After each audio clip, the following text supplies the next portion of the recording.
उत्तर प्रदेश में विधानसभा उपचुनाव को लेकर सियासी सरगर्मियां बढ़ गई हैं। नेताओं को अपनी जीत की टेंशन होने लगी है, लेकिन सबसे ज्यादा बेचैनी सत्तारूढ़ बीजेपी को हो रही है, क्योंकि सीएम योगी से लेकर तमाम कैबिनेट मंत्रियों ने अपनी पूरी ताकत झोंक दी है और इस चुनाव में बीजेपी को एक बात का खासा डर सता रहा है।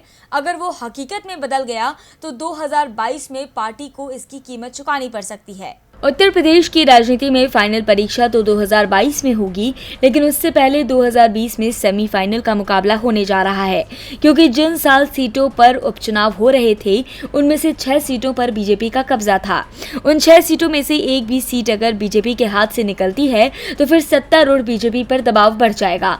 सत्तारूढ़ दल के हाथ से एक भी सीट निकलने का मतलब है विपक्षी दल के हाथ में ताकत आ जाएगी। वैसे भी इस वक्त विपक्ष ने सरकार को चौतरफा घेर रखा है। इस समय हाथरस, बलरामपुर और चित्रकूट की घटनाओं को लेकर विपक्ष सरकार पर लगातार हमलावर है। बीच बीच में ऐसी भी खबरें आ रही हैं कि स्थानीय अधिकारी सत्तारूढ़ दल के विधायकों और पार्टी कार्यकर्ताओं को तवज्जो नहीं दे रहे हैं। अगर ऐसा है तो उपचुनाव में इन सब का असर देखने को मिलेगा। विपक्ष को मौका ना मिले, इसके लिए सीएम योगी से लेकर कैबिनेट मंत्री अपनी पूरी ताकत लगा चुके हैं, लेकिन वहीं दूसरी ओर पार्टी जातीय समीकरण भी बैठाने में लगी हुई है। बीजेपी ने पहले इसके साथ जिन 6 पार्टियों पर प्रत्याशियों की घोषणा की थी उनमें से एक भी ब्राह्मण नहीं था, लेकिन विपक्ष की रणनीति को देखते हुए पार्टी ने 7वीं सीट पर ब्राह्मण को लाना पड़ा। देवरिया सीट पर बीजेपी ने सत्यप्रकाश मणि त्रिपाठी को उम्मीदवार बनाया है, जबकि देवरिया से पिछला चुनाव बड़े अंतर से जीतने वाले जन्मेजय सिंह पिछड़ी जाति से थे। देवरिया विधानसभा सीट मुख्यमंत्री योगी आदित्यनाथ के प्रभाव में आती है। सीएम योगी आदित्यनाथ के खिलाफ ब्राह्मणों की उपेक्षा की आवाज भी बीच बीच में उठती रही है।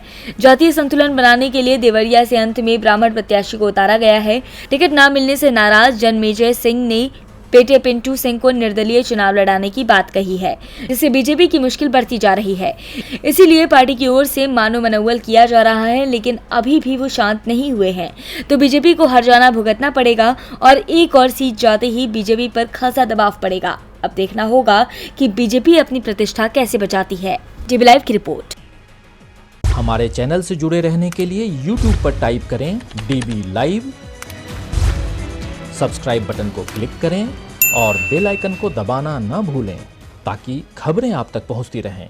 देखते रहिए डीबी लाइव, क्योंकि यहाँ हैं खबरें लगातार।